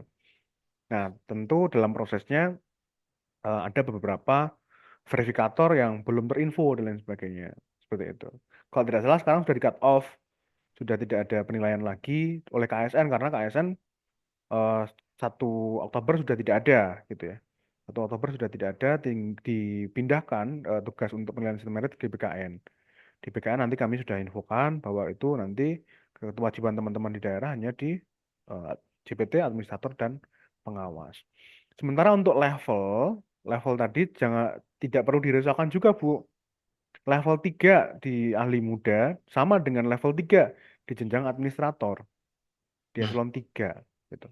Padahal kalau kita melihat atau merujuk pada penyetaraan jabatan, jenjang ahli muda itu disetarakan ke jabatan pengawas. Jenjang ahli madya itu disetarakan ke jabatan administrator atau eselon 3. Sebenarnya itu tidak apple to apple juga gitu ya. Karena nanti kita coba men-setting standarnya itu agak fleksibel lagi ke depan dalam revisi Permenpan 38. Tetapi kalau sekarang kan masih mengacu pada strukturalis yang lama. Itulah kenapa masih ada pembatasan-pembatasan. Dulu penyusunan Permenpan 38 2017 itu masih bermindset strukturalis sekali. 2017 bahkan sebelum itu. Sehingga ada semacam pembatasan untuk unit kompetensi teknis maksimalnya 6. Ini menyusahkan, Bu, bagi instansi pembina jabatan fungsional yang memiliki keragaman bidang jabatan fungsionalnya terkunci hanya 6. Gitu. Itu berimplikasi pada sana. Nah, akhirnya dibuatlah skema-skema paket kompetensi di jabatan fungsional itu. Ada banyak ya. Salah satu jabatan fungsional katakanlah pengendali ekosistem hutan, PEH gitu. Itu ada 22 paket tergantung dari masing-masing unit yang akan atau bidang yang akan digeluti atau ditugaskan bagi pejabat fungsionalnya. Dan pindah bidang uji kompetensi lagi, pindah bidang uji kompetensi untuk teknisnya. Setidaknya seperti itu untuk memastikan yang bersangkutan bisa mengeksekusi itu. Itu yang problematik jabatan fungsional dan yang problematik seperti itu kami tidak ingin membebankan ke rekan-rekan di daerah gitu. Cukup JPT Pratama, administrator dan pengawas. Untuk jabatan pelaksana seperti apa? Jabatan pelaksana ada instansi teknisnya yang menyusun dokumen standar kompetensi jabatan. Biar mereka yang kami push untuk menyusun itu. Gitu karena mereka mengusulkan usul mikul gitu. Kalau usul harus menanggung apa yang dia usulkan gitu. Nah, kemudian ada jabatan-jabatan pelaksana yang kosong. Tidak ada instansi teknisnya. Itu yang membentuk Menpan. Untuk apa? Waktu itu untuk mengakomodir beberapa hal yang terkait dengan penyelarasan undang-undang yang baru terkait dengan pengentasan tenaga honorer. Dan biasanya Bapak Ibu sekalian ada 9 ya. Tidak semua dari 9 instansi jabatan pelaksana yang kosong instansi teknisnya itu tidak semua Bapak Ibu gunakan. Yang digunakan saja yang akan disusun. Dan itu boleh. Kalau tidak menyusun juga boleh, karena jabatan pelaksana tidak perlu standar yang cukup ketat. Kemudian tadi pertanyaan dari Pak Riyadi yang menyambung juga, apakah kita perlu untuk menyusun level 1? Perlu, Pak. Itu untuk mempermudah kita membuat satu skema antar masing-masing levelnya dalam kamus. Tetapi kalau sudah tersedia kamus, boleh, Bapak Ibu sekalian. Tidak perlu menyusun juga tidak apa. Gitu. Jadi sudah tersedia kamusnya, tidak perlu disusun, nggak apa-apa. Kalau dimodifikasi juga boleh dimodifikasi gitu. Jadi demikian Pak. Jadi analognya seperti itu tadi, digunakan pada standar kompetensi jabatan sesuai dengan jenjang jabatannya gitu. Nah, level 1 kan mudah ya, memahami dan mengetahui. Tinggal dimasukkan saja memahami dan mengetahui terkait dengan apa gitu. Mampu menjelaskan terkait dengan bidang A gitu. Mampu memberikan penjabaran secara umum terkait dengan bidang B dan seterusnya. Itu kan cukup sederhana dan bisa ditempuh. Itu untuk level 2, level 3, level 4 itu nanti kan tentu akan ada pembedaan-pembedaannya. Begitu Bu Yulia, kira-kira. Aku boleh nambah satu lagi. Udah. Masih ada mungkin satu lagi yang aku agak lupa ini. Untuk terkait JF pelaksana teknis, Mas.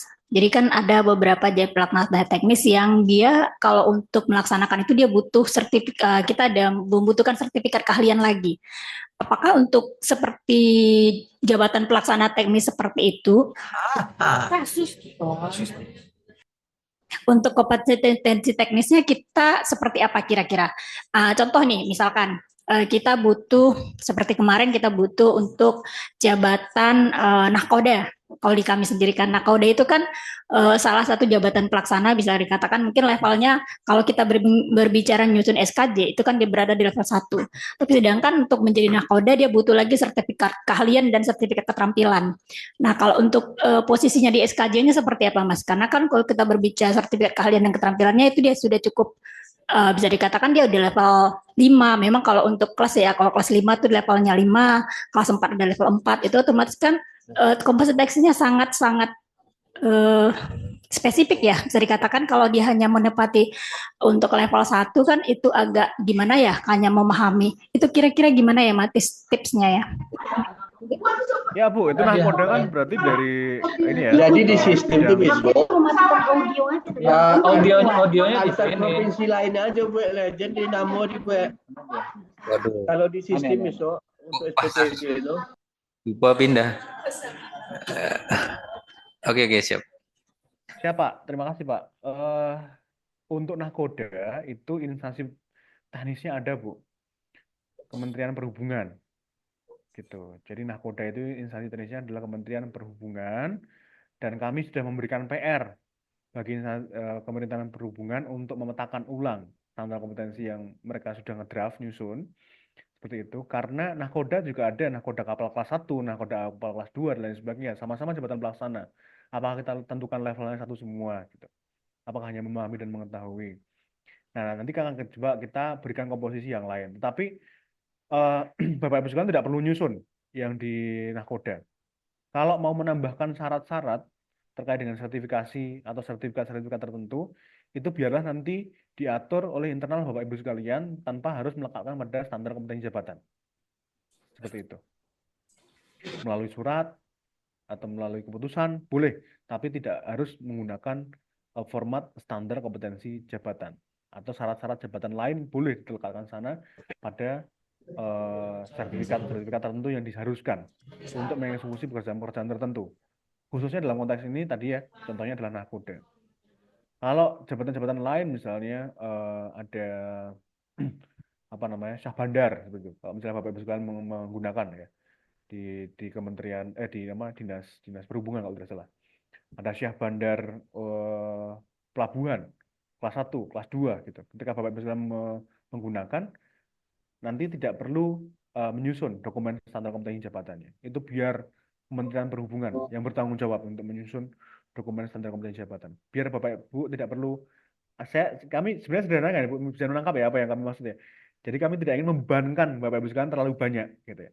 Biarlah itu soal komposisi level 1, level 2 mau di level berapa, itu biar Kementerian Perhubungan yang kemudian memikirkannya. Karena ada prakteknya jabatan pelaksana di Kementerian Perhubungan itu yang level grade-nya itu 13. Itu di luar anomali, itu di luar kewajaran yang ada. Tetapi kalau kita mau melihat di luar kewajaran, banyak beberapa contoh. Itu banyak yang dari Kementerian Perhubungan. Dan sampai dengan hari ini kami masih memberikan PR per Juli kemarin sampai dengan hari ini masih belum selesai dari Kementerian Perhubungan. Jadi Bapak Ibu sekalian tidak perlu memikirkan itu. Untuk menambahkan sertifikat dan lain sebagainya tidak kalau memang ingin kemudian membuat satu skema peraturan itu silakan di luar SKJ, tidak masalah. Seperti itu Bu, jadi nggak masalah kalau menurut kami. Kayak gitu agak susah kita di penentuan grade-nya tadi kan jatuhnya. Kalau grade-nya tadi jatuhnya grade-nya mengikuti dari Kementerian Perhubungan jatuhnya. Kan kita yang netapkan grade-nya jatuh. Iya. Karena sebenarnya kan SKJ juga menentukan grade itu kan. Iya. Oke, kasih tahu lagi. Silakan. Lagi. Baik. Berarti kalau untuk seperti itu kan, kalau untuk SKJ sendiri kan tadi seperti kita juga sudah sampaikan di awal kan juga menentukan dari kelasnya ya Mas ya. Kelas jabatan kan juga ada mempengaruhi dari SKJ-nya ya Mas ya. Berarti untuk beberapa Harusnya iya Bu, tapi pada prakteknya kan tidak. gitu ya. Harusnya iya. Harusnya standar kompetensi dan level yang dibutuhkan pada masing-masing jabatan itu menentukan tingkat kesulitan, kompleksitas yang dihadapi pada masing-masing jabatan, kemudian itu menentukan grade. Tapi kalau grade kan menggunakan metodologi yang berbeda, gitu. Grading kelas kan akhirnya menggunakan FAS, menggunakan 9 apa namanya itu ya. Itu kan cukup berbeda. Salah satu komponennya mungkin kompleksitas melalui kompetensinya. Tapi itu merupakan bagian dari komponen saja, tetapi bukan menjadi analog utama gitu. Pada prakteknya sebenarnya kami inginnya seperti itu gitu, tapi pada prakteknya tidak seperti itu. Oke, baik, terima kasih Mas Yuda. Baik, yang lain untuk peserta luring. Oh ya, ada dari Perikanan Kelautan. Silakan langsung bertanya. Setelah itu nanti dari Kuansing silakan untuk yang daring. Sebelumnya kita kasih waktu dulu untuk yang luring. Silakan Bu Rey. Selamat pagi Pak Yuda, saya Syarifah Nur Fitria dari Dinas Kelautan dan Perikanan Provinsi Riau. Begini Pak, mungkin ini pertanyaannya teknis. Jadi untuk kompetensi teknis, maksimal 6 ya Pak ya tadi. Memang kita ada kewajiban untuk mengisi kompetensi advokasi kebijakan otonomi daerah dan advokasi kebijakan sesuai urusan ya. Urusan kita kan kelautan dan perikanan. Gitu. Jadi ya, yang kedua tidak wajib Bu, yang satu aja yang wajib. Yang advokasi kebijakan otonomi daerah aja yang wajib. Kalau advokasi kebijakan bidang kelautan dan perikanan tidak wajib. Cuman kita waktu itu diarahkan ke apa namanya? Ke yang FEBI ya. Ada saat kita gini Mas Yuda, tadi memang kan sudah disampaikan di awal pada saat kami menyusun di tahun 2020 itu memang seperti tadi disampaikan kita di Pemprov Riau sendiri kita ada 2 kompetensi teknis wajib yang kita diarahkan. Nah seperti itu memang tadi saya sampaikan di awal kan memang ada sedikit perbedaan dengan yang Mas sudah sampaikan tadi, di mana cuma hanya ada 1 yang untuk advokasi daerah seperti itu. Nah mungkin ya seperti itu tadi. Apakah nanti setelah ini kita akan ada penyesuaian lagi atau seperti apa? Mungkin tadi saya sudah sempat sampaikan sama Mas Yuda. Tapi kalau misalkan memang itu memang bukan suatu hal yang mutlak, mungkin akan kita pertimbangkan apakah itu akan kita pakai lagi atau seperti apa. Maksudnya seperti ini Bu, kalau misalnya itu kan wajibnya kalau kami cuma 1 ya, advokasi kebijakan otonomi daerah itu amanat dari Dagri, dari Kementerian Dalam Negeri. Advokasi kebijakan otonomi daerah itu aja. Tapi kalau Bapak Ibu sekalian menambahkan wajib lain, silahkan gitu. Nggak masalah. Oke, jadi kemarin itu pada saat penyusunan kita diarahkan lah untuk menggunakan dua kompetensi itu ya. Jadi harus dimasukkan. Tentunya untuk ini kita ngomong jabatan pertama ya Pak ya. Jadi kita menambahkan 4 kompetensi teknis lainnya gitu kan. 4 kompetensi teknis lainnya. Kebetulan Dinas Kelautan ini berdasarkan Kepmen KP nomor 11 tahun 2020. Jadi 4 tambahan teknis itu adalah mewakili masing-masing bidang yang ada di kita. Cuman gini Pak, pertanyaannya yang ini yang ingin saya tanyakan, apakah saya agak kurang mengerti dalam pengisian indikator kinerja jabatan. Apakah itu kita mengukur kualitas dan kuantitas tarikan dari ikhtisar jabatan atau bagaimana yang tepatnya untuk pengisian dari indikator kinerja jabatan? Terima kasih Pak.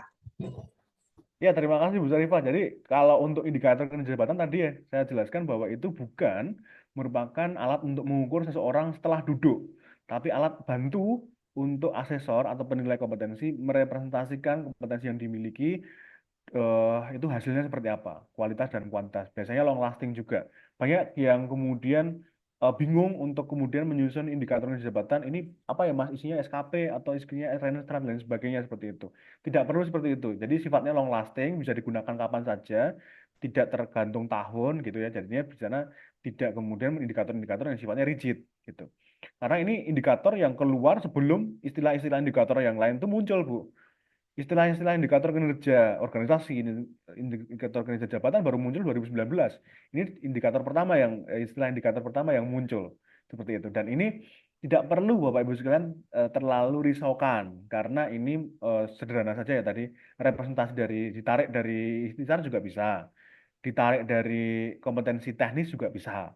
Jadi bebas saja. Ini tidak kemudian mengikat, ini tidak akan berimplikasi pada pejabat yang setelah duduk dalam jabatan itu, tidak gitu. Terima kasih Pak Yuda. Siap Bu, sehat selalu. Ya, baik. Untuk selanjutnya dari peserta daring dari Kuantan Sengingi, silakan. Ya, terima kasih Pak Yuda. Kami dari Kabupaten Kuantan Sengingi, bagian organisasi, ingin menanyakan tentang syarat jabatan, Pak. Di syarat jabatan untuk diangkat menjadi camat, itu dipersyaratkan untuk dilantik mempunyai sertifikat kepamongan. Dan begitu juga untuk syarat jabatan di inspektorat menjadi irbat, untuk dilantik itu dipersyaratkan untuk memenuhi sertifikat pengawasan. Apakah ini dimasukkan ke syarat mutlak atau bagaimana? Mohon pencerahan. Bapak. Ya, terima kasih Pak Heri atas pertanyaannya ya. Jadi kami hanya mengusulkan untuk checklist syarat mutlak itu pada pengalaman kerja saja. Kenapa? Karena itu biar membuat fleksibilitas. Tetapi itu wewenang bukan di kami, Bapak Ibu. Itu wewenang di Bapak Ibu sekalian untuk menentukan mana-mana saja yang mutlak. Tapi perlu diketahui konsekuensinya. Misalnya tadi ya terkait dengan camat harus memiliki sertifikasi kepamongan. Apabila memang dalam peraturan perundang-undangan itu dikatakan wajib, silahkan di checklist di mutlak. Gitu. Kemudian ketika ada misalnya di Irban, inspektur pembantu 1, 2, 3, dan seterusnya, harus memiliki sertifikasi pengawasan. Siapa yang mengeluarkan sertifikasi pengawasan, misalnya BPKP atau pengawasan yang lain gitu ya, intern atau ekstern bebas gitu. Tapi ketika memang ada amanat perundang-undangannya, itu silakan di checklist tidak apa-apa. Kalau memang mau dikunci seperti itu tidak masalah juga gitu. Kalau memang itu menjadi syarat mutlak dan itu diwajibkan oleh peraturan perundang-undangan tertentu. Nah, kami hanya mengusulkan tadi melalui PP 11 pada jabatan-jabatan tertentu memiliki syarat pengalaman minimal waktu tahunnya dan itu dibedakan masing-masing jenjangnya. Jadi itu syarat minimalis saja yang kami usulkan, Pak. Kalau mau menambahkan, silahkan. Tetapi konsekuensinya tadi, ketika seseorang belum memiliki sertifikat pengawasan, dan PPK kemudian menghendaki yang bersangkutan itu duduk pada irban, berarti tidak bisa duduk dalam irban tersebut.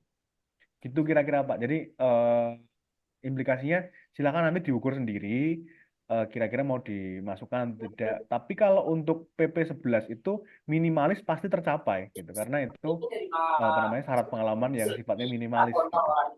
Gitu Pak Heri. Terima kasih Pak. Terima kasih atas pertanyaannya. Kemudian mungkin kami sampaikan juga ada di sini Kepala Bagian Organisasi Indragiri Hulu dan Kepala Bagian Organisasi Indragiri Hilir nih. Ya, mungkin untuk kondisi penyusunan SKJ di Kabupaten Indragiri Hulu pada Pak Zul mungkin bisa disampaikan.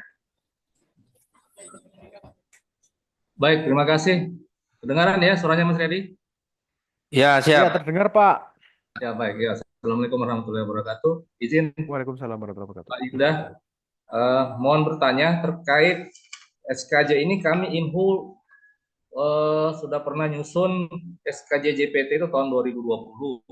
Kemudian arahan dari tim merit system seperti disampaikan tadi disuruh juga menyusun untuk administrator dan JF dan pelaksana. Dan mungkin kita sampaikan juga kemarin udah bahwa pelaksana itu tidak kita susun, hanya sampai pengawas dan pejabat administrator. Nah, izin bertanya, ini kan ada Kepmenpan RB nomor 409 tahun 2019 terkait SKJ JPT. Nah, kami ini kan ada perubahan perda susunan perangkat daerah. Nah, ini apakah masih seperti yang dulu ya, ketika kita tidak sama dengan di Kepmenpan RB itu, apakah kita nyusun terus mengajukan izin lagi ke Kemenpan? Nah, apakah kalau sama nomenklaturnya yang berubah sesuai dengan Kepmenpan RB 409 ini, kami tidak perlu mengajukan ke Kemenpan, kami langsung open bidding atau untuk asesmen atau bagaimana? Mohon penjelasannya nih, Mas Yuda. Makasih. Assalamualaikum warahmatullahi wabarakatuh. Waalaikumsalam warahmatullahi wabarakatuh. Terima kasih Pak. Langsung saja untuk Kemenpan 409 itu alat bantu yang disediakan oleh Menpan untuk Bapak Ibu sekalian ketika belum memiliki standar kompetensi jabatan pimpinan tinggi dan ada urgensi untuk open bidding bisa digunakan selama nomenklaturnya sama. Jadi berlakunya masih sama Pak gitu dan itu alat bantu. Dan ketika Bapak Ibu sekalian ingin menyusun sendiri itu boleh gitu. Mengacu pada Kepmen 409 2019 ataupun diubah atau disesuaikan bergeser dari 409 itu juga boleh gitu. Jadi bebas-bebas saja Pak, itu alat bantu yang kami sediakan. Itu Mbak Theodora waktu itu 2 minggu menyusun apa namanya standar kompetensi jabatan pimpinan tinggi bersama tim waktu itu. Selama 2 minggu kita arahan dari pimpinan kami Pak PLT waktu itu bantu rekan-rekan daerah yang dalam urgensi untuk bisa melakukan uji kompetensi dalam rangka seleksi terbuka gitu. Keperluannya untuk seleksi terbuka. Seperti itu Pak. Jadi masih bisa untuk kita gunakan selama itu memang masih relevan. Tapi kalau tidak relevan bagi Bapak Ibu sekalian, boleh untuk dimodifikasi, boleh untuk disesuaikan ulang gitu. Tidak masalah. Jadi kalaupun apa namanya kemarin mau diubah dan lain sebagainya, selama nomenklaturnya sama, gunakan saja Pak, tidak masalah. Gitu, tidak harus izin Menpan lagi. Ya. Yang pertanyaannya kalau misalnya beda, apakah kami mengajukan izin ke Kemenpan ini Pak? Nomenklaturnya nggak sama persis dengan di 409. Karena tahun 2022 ketika kami 2021 itu ketika kami mau melakukan seleksi terbuka, kurang lebih ada 7 perangkat daerah yang tidak persis sama di Kemenpan 409. Kami mengajukan izin ke Kemenpan cuma agak lama itu, kurang lebih 6 bulan baru keluar izinnya, baru kami bisa proses seleksi terbuka. Nah, sekarang ini apakah tetap berlaku seperti itu ketika beda nomenklatur di 409 dengan nomenklatur di Perda susunan perangkat daerah kami ini? Bagaimana? Ya, terima kasih Pak. Timeline untuk seleksi terbukanya kapan Pak? Gimana? Timeline untuk seleksi terbukanya kapan kira-kira mau diselenggarakan? Mungkin 2025 nanti, maksudnya kami ada seleksi terbuka. 2025 ya, usulkan aja ke kami Pak, nanti kami approve. Nanti Ya, jadi sekalian yang lain, usulkan kami aja. Nanti kami GPT aja nggak apa-apa, GPT yang ya JPT akan aja. disesuaikan gitu. Ya, berarti yang Seperti itu, beda Pak. aja dari 409 ya Pak? Ya, iya. Yang beda. Yang beda Kalau aja, yang Pak. sama Nanti- nggak perlu kami ngajukan ya? Ya, nggak apa-apa. Oke, Aman, siap. Pak. Baik, makasih Mas Yuda. Makasih Mas Siap, Riyadi. siap. Ya. Ya, Terima kasih, baik. Pak. Terima kasih Pak Zul. Untuk peserta luring ada lagi yang bertanya? Sebelah kiri? Sebelah kanan? Belum ya? Kita lanjut yang untuk Kabupaten Indragiri Hilir. Silakan Pak Wanar.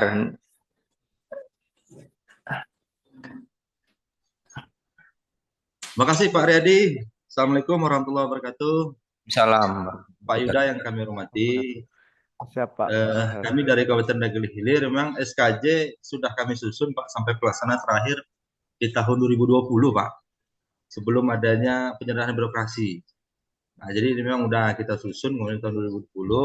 Sebelumnya memang jadwal itu disusun berdasarkan kompetensi teknis Pak. Yang diambil dari eselon 4 gitu. Eselon 4. Nah, apakah memang sekarang dari eselon 3 artinya kompetensi lebih luas? Apakah untuk menyesuaikan lagi gitu? Untuk yang memang kita sinergikan lagi terhadap Permenpan baru ini.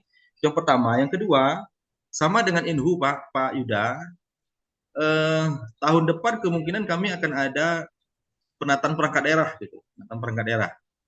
Jadi penyelarasan jabatan pelaksana fungsional ini bagaimana nanti ini untuk disiasati karena keterkaitan nanti dengan Perda PJMD gitu ya. PJMD itu juga nanti ada keterkaitan dengan SOTK yang akan kami susun. Apakah memang nanti kami perlu cascading lagi ya kan dengan instansi pembina teman-teman OPD. Kemudian prosedur terkait dengan Kemenpan nanti penjelasan itu gimana Pak? Karena ini butuh waktunya juga harus cepat nih Pak Yuda. Kalau Ya, nanti ini yang JPT atau yang fungsional, Pak? yang Jabatan pimpinan tinggi yang untuk open bidding atau untuk penyelarasan jabatan fungsional yang mau pindah jabatan fungsional, yang mau naik jenjang dan lain sebagainya? Iya, yang fungsional Pak, yang fungsional yang menaik jenjang, yang terkait dengan penyelarasan perangkat daerah ini kan nanti yang JPT keterkaitan clear ya? Ya, siap Pak Yuda. Yang JPT udah clear ya Pak ya? Berarti ya? Sudah clear. Berarti yang mau naik jenjang dan lain sebagainya, Bapak Ibu di OPD atau di BKD ya nge-pull data kira-kira yang sudah cukup angka kreditnya siapa saja di masing-masing OPD. Itu tahap pertama yang sudah mau dinaikkan jenjang di tahun depan. Ini mumpung ada momennya nih Pak. Di akhir tahun banyak yang buka nih instansi pembina gitu. Karena nanti sporadis nih. Instansi pembinanya masing-masing Bapak Ibu sekalian mengusulkan ke masing-masing instansi pembina. Tapi dipetakan dulu di internal mana-mana saja pejabat fungsional yang ahli pertama yang akan naik ke muda yang akan naik ke madya dan seterusnya seperti itu. Di masing-masing OPD jabatan fungsionalnya apa saja dikelompokkan, misalnya analis kebijakan dikelompokkan menjadi satu seluruh di Indragiri Hilir dan seterusnya di list semuanya yang akan naik jenjang siapa-siapa saja. Kemudian diusulkan ke instansi pembina. Tapi sebelum diusulkan, Bapak Ibu sekalian siapkan dulu petanya atau formasinya. Pastikan dulu formasi yang akan naik itu ada gitu. Misalnya di jenjang ahli muda ke ahli pertama ke ahli muda. Berarti slot di ahli mudanya cukup gitu untuk itu. Karena biasanya instansi pembina itu mempersyaratkan ada syarat atau surat peta jabatannya gitu. Oh, ini sudah ada peta jabatannya diproyeksikan ke sana gitu. Naik jenjang ada ruangnya, ada informasinya gitu. Itu Pak. Jadi siapkan dulu formasinya yang masing-masingnya itu udah ada semuanya. Diproyeksikan naik jenjang ke mana-mana saja gitu. Dikumpulkan, nanti dikirimkan ke instansi pembina untuk dilakukan pemanggilan. Ya mudah-mudahan kalau untuk targetnya 2025, kalau Bapak Ibu mengirimkan di September atau Oktober tahun ini, pemanggilannya barangkali di akhir tahun atau di awal tahun. Seperti itu. Kami sedang menekan dalam tanda kutip instansi pembina untuk ini banyak sekali antrian uji kompetensi naik jenjang dan seterusnya atau pindah jabatan dari teman-teman daerah tolong diakomodir gitu. Menggunakan skema yang lebih luas lagi. Kominfo misalnya ada Pranata Humas di sana kita naik jenjang nanti lewat Kominfo. Kemudian ada perencana nanti ke Bappenas dan seterusnya. Banyak sekali Bapak Ibu sekalian tinggal nanti dipetakan. Tapi memang itu cukup PR ya Bapak Ibu sekalian dibanding dengan jabatan struktural karena jabatan fungsional itu sporadis ke masing-masing instansi pembinanya berbeda-beda dan Tolong dimaklumi kalau masing-masing instansi pembina itu kecepatannya berbeda-beda. Ada yang cepat, ada yang apa namanya antriannya banyak karena apa namanya populasi jabatan fungsionalnya cukup banyak juga. Gitu Pak. Terima kasih Pak. Pak Yuda, terima kasih informasinya. Kalau terkait dengan penyelarasan nomenklatur jabatan yang memang sebelumnya dia belum bergabung, Pak, perangkat daerahnya, misalkan dia ada efek penggabungan SOTK, gimana tuh Pak Yuda? Prosesnya Ini apakah yang memang jabatan ini fungsional atau jabatan yang struktural tadi Pak? jabatan fungsional, yang satu lagi struktural Pak? Struktural juga. Fungsional iya, oh iya, Oke, fungsional oke, oke. juga, struktural juga kan Fungsional nanti udah ya kita tadi ya? penyelarasan Cara-caranya udah ya terhadap tadi yang fungsional ya? fungsional Oke, oke tadi ini Bapak sampaikan juga. yang penyelarasan jabatan yang struktural Ya, yang sekarang. Yang karena tadi yang fungsional udah selesai ya Pak ya? oke, karena terkait dengan ini Oke. sama Inhu Pak, sama Inhu kemungkinan Pak, kemungkinan Inhil tahun depan itu ada pembahasan terkait dengan perubahan perangkat daerah. Jadi kita nggak tahu nih apakah ada perampingan atau enggak, tapi simulasinya kalau itu ada perampingan gitu Oke. kan Pak, gitu. Ya siap. Bisa diantisipasi Pak, bisa diantisipasi. Artinya gini, sekarang ini kewajibannya yang menyusun yang nomenklatur definitif saja. Tetapi nanti kalau ada apa namanya perluasan, perampingan, penggabungan atau perluasan bahkan itu nanti bisa disesuaikan. Tapi yang disesuaikan nanti yang berubah saja gitu. Jadi tidak perlu mengulang dari awal lagi semuanya, tapi yang disesuaikan saja yang diubah gitu. Gitu Pak kira-kira jadi Ya, antisipasinya makasih. seperti itu dan tidak terlalu panjang sih itu paling kalau persentase berubah OPD dari 30 sampai 40 OPD itu paling cuma 10 paling ya atau 6 gitu. Sekitar segitulah antara jumlah-jumlahnya. Kira-kira Jadi masih bisa sasarannya yang berubah aja diantisipasi Pak lah ya. Pak. Sasaran yang berubah aja. Iya, Nggak semuanya yang Pak. berubah aja. Siap Iya. Pak Yuda. Siap, Makasih. siap membantu Pak. Makasih Pak Siap. Riyadi. Kami Ya, kembali ke biro. siap. Yuk. Baik, yang lain, Bapak Ibu yang bertanya dari Dumai ada? Ya, saya kira untuk penjelasan Pak Yuda Kartika sungguh sangat jelas dan mungkin mudah-mudahan juga peserta dari provinsi maupun kabupaten kota bisa mendapatkan ilmu untuk menyusun SKJ. Ya, ini kita dipermudah, tidak ada tidak jabatan pelaksana, tapi cukup yang pertama, kemudian yang pengawas dan koordinator. Jadi ini tidak banyak kewajiban kita, meskipun nanti setiap jabatan memang sudah menempel itu SKJ-nya di dalam si Jabrinya. Ya, jadi itu yang kita utamakan. Yang jelas struktur kita perbaiki, struktur ya, karena kita penyesuaian-penyesuaiannya banyak. Nah, itu yang ada di dalam sistem akan kita perbaiki, kita runtut sampai sama dengan peta jabatan. Ya. Saya kira itu Pak Yuda Kartika, kalau tidak ada yang bertanya, ya mudah-mudahan ini semua pada paham dan selanjutnya akan menyusun gitu. Seperti itu. Ya, terima kasih juga Pak. Ya. Saya perlu menginformasikan kepada Bapak Ibu sekalian apabila apa namanya ingin melihat pengulangan atas apa namanya penyampaian kami terkait dengan bagaimana menyusun standar kompetensi jabatan dapat melihat di kanal atau channel YouTube Kementerian Pan-RB. Kemudian dicari saja di sana standar kompetensi jabatan. Itu kami 2 kali melakukan BIMTEK ya di tangannya kebijakan Pan-RB. Jadi di situ apa namanya Bapak Ibu sekalian ada pertanyaan-pertanyaan dari rekan-rekan instansi daerah juga. Kemudian kami tadi ya seperti struktur paparan sebelumnya kalau memang ada beberapa hal yang perlu di-highlight, diulang mirip dengan apa yang kami sampaikan tadi. Gitu Pak, Bapak Ibu sekalian. Terima kasih banyak ya Pak Riyadi, Ya Pak. Bu Yulia, Bu Sri atas kesempatan yang baik ini. Terutama Bapak Ibu sekalian juga para apa namanya penggiat di masing-masing OPD. Tetap semangat ya Bapak Ibu sekalian, tetap sehat. Terima kasih atas kesempatan yang apa namanya berharga untuk belajar bersama Bapak Ibu sekalian. Nanti materi akan kami share kepada Pak Riyadi untuk bisa di-share kepada Bapak Ibu sekalian. Dan tadi channel YouTube Menpan tinggal dicari standar kompetensi jabatan. Itu nanti biar Bapak Ibu sekalian ketika bisa melihat apa namanya menu-menu kompetensi yang lain juga. Terima kasih atas kesempatannya. Kami pamit undur diri. Kami kembalikan ke Pak Riyadi. Assalamualaikum warahmatullahi wabarakatuh. Waalaikumsalam warahmatullahi wabarakatuh. Kasih aplaus buat Pak Yuda Kartika. Terima kasih Pak Yuda. Waktu dan tempat saya sebagai moderator mungkin kami serahkan kepada Ibu Sri untuk menutup acara ini. Terima kasih.